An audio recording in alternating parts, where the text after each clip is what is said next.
اعوذ باللہ من الشیطان الرجیم بسم اللہ الرحمن الرحیم الحمد للہ رب العالمین والصلاة والسلام علی اشرف الانبیاء والمرسلین واہل بیتہ الطیبین الطاہرین المعصومین اما بعد۔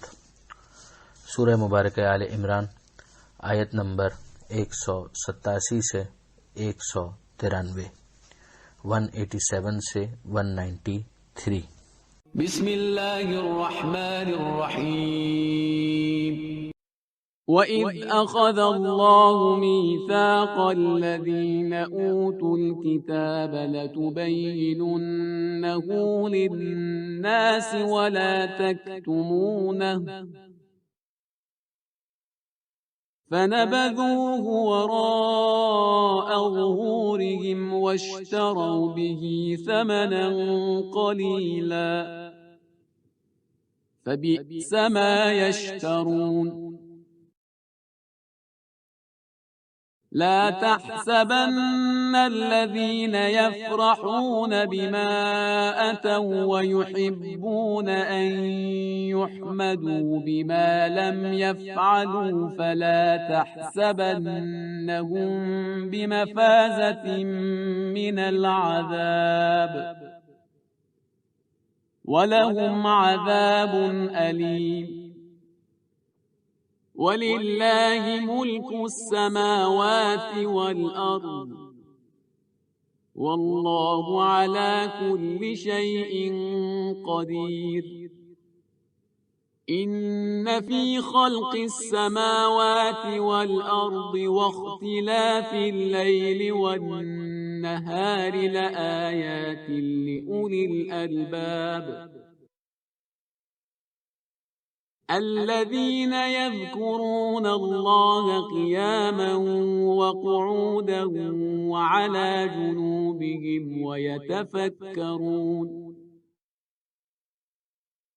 ويتفكرون في خلق السماوات والأرض ربنا ما خلقت هذا باطلا سبحانك فقنا عذاب النار۔ ربنا إنك من تدخل النار فقد أخزيته وما للظالمين من أنصار۔ ربنا إننا سمعنا مناديا ينادي للإيمان أن آمنوا بربكم فآمنا ربنا فاغفر لنا ذنوبنا وكفر عنا سيئاتنا وتوفنا مع الأبرار۔ پہلی آیت جو صفحے پر ہمیں نظر آ رہی ہے اس میں اہل کتاب کے ان علماء کی مذمت ہے کہ جو حق اور حقیقت کو چھپاتے ہیں اور لوگوں کو حقیقت بیان نہیں کرتے اور اس کی وضاحت نہیں کرتے۔ پروردگار عالم یہ ارشاد فرماتا ہے کہ جبکہ اللہ نے ان سے جنہیں کتاب دی گئی تھی عہد و پیمان لیا تھا، یعنی ایک وعدہ لیا تھا کہ تم اسے ضرور لوگوں کے لیے واضح طور پر پیش کرتے رہو گے اور اسے چھپاؤ گے نہیں، تو ہونا تو یہ چاہیے تھا کہ یہ اس وعدے پر عمل کرتے۔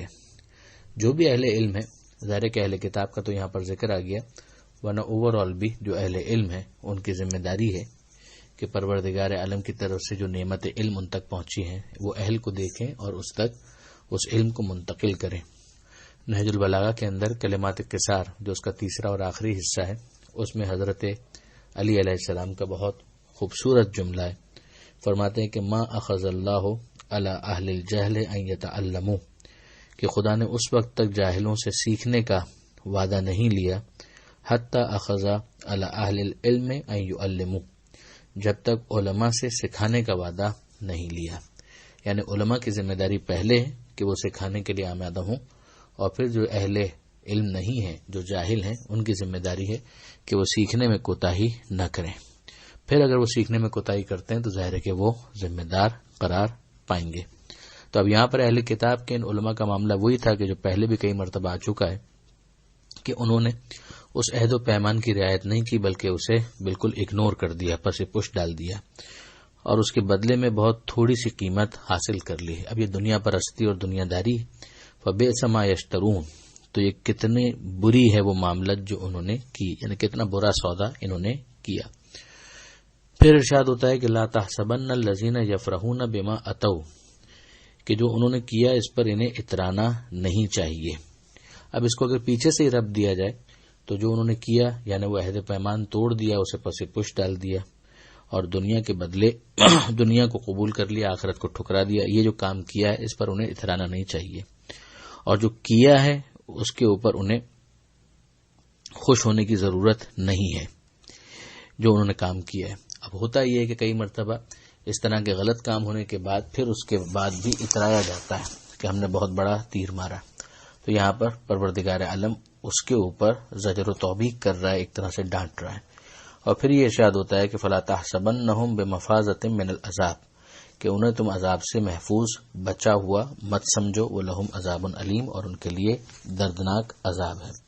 یہاں پر ایک مطلب اور یہ بھی کہا گیا کہ بعض افراد ایسے ہوتے ہیں کہ جو کام انہوں نے اچھے اگر کیے ہیں تو ان اچھے کاموں کے اوپر تو وہ اتراتے ہیں اور ساتھ ہی ساتھ پسند کرتے ہیں کہ دوسروں کا کریڈٹ بھی اپنے کھاتے میں لکھ لیں اور یہ ایکسپوز کریں، شو کریں کہ گویا یہ کام بھی ہم نے کیا، جبکہ وہ کام دوسروں نے کیا ہوتا ہے. یعنی اچھے کاموں کے حوالے سے یہ دوسرا رخ اس آیت کا بن جائے گا. پھر اس کے بعد پروردگار عالم نے اپنی ملکیت کا حوالہ دیا ہے کہ اللہ ہی کے لیے ہے آسمانوں اور زمین کا ملک، سلطنت ساری پروردگار کی ہے اور اللہ ہر چیز کے اوپر قدرت رکھتا ہے.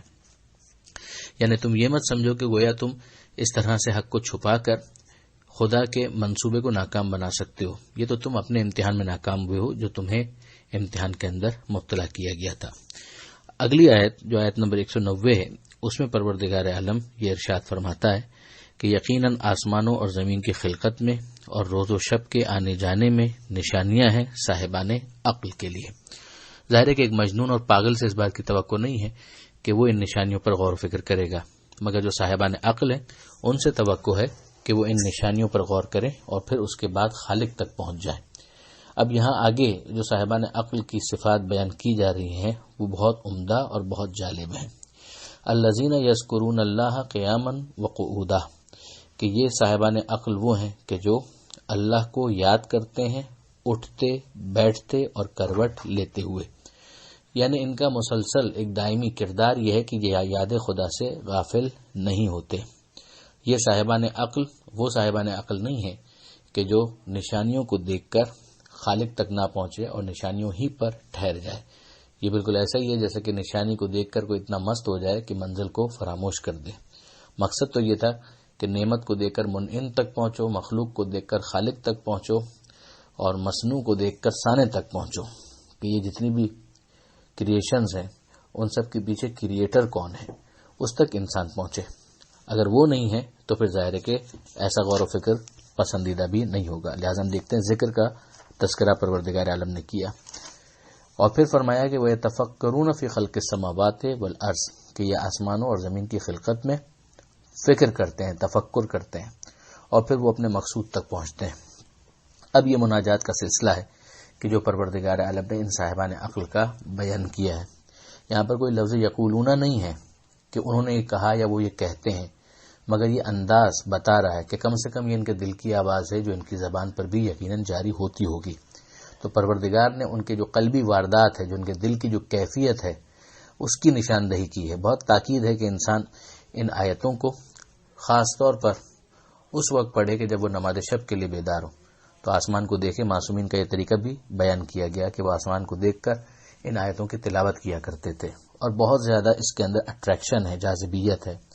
اور یہ دعا کیا ہے؟ اب یہ 5 مرتبہ ربنا ہم دیکھیں گے کہ آئے گا. ربنا ربنا ربنا ربنا ربنا، اے ہمارے پالنے والے، اے ہمارے پالنے والے، اے ہمارے پالنے والے. انسان جب دل سے ان آیتوں کو پڑھتا ہے اور مناجات کی صورت میں تو ایک لرزہ اس کے اوپر طاری ہو جاتا ہے، ایک عجیب سا جذب وہ محسوس کرتا ہے کہ ربنا ما خلقتا ھذا باطلا. وہ آسمانوں اور زمین کی خلقت پر تفکر کرتے ہیں اور گویا یہ کہتے ہیں کہ اے ہمارے پالنے والے ما خلقت ھذا باطلا، تو نے ان سب کو باطل پیدا نہیں کیا، بیکار پیدا نہیں کیا۔ جب اس پوری کائنات کے اندر ہر مخلوق جداگانہ کوئی نہ کوئی مقصد رکھتی ہے تو بطور مجموعی یہ زمین و آسمان اور یہ کائنات باطل یا بیکار کیوں کر پیدا کی گئی ہوں گی۔ سبحانک، تو بے عیب ہے، فقنا عذاب النار، تو ہمیں آگ کے عذاب سے بچا لے۔ ربنا، اے ہمارے پالنے والے، انک من تدخل النار فقد اخزیتہ، جس کو تو نے آگ کے عذاب میں داخل کر دیا تو نے اسے رسوا کر دیا، وہ ذلیل ہو گیا۔ وما للظالمین من انصار، اور ظالموں کا پھر کوئی مددگار نہیں ہے۔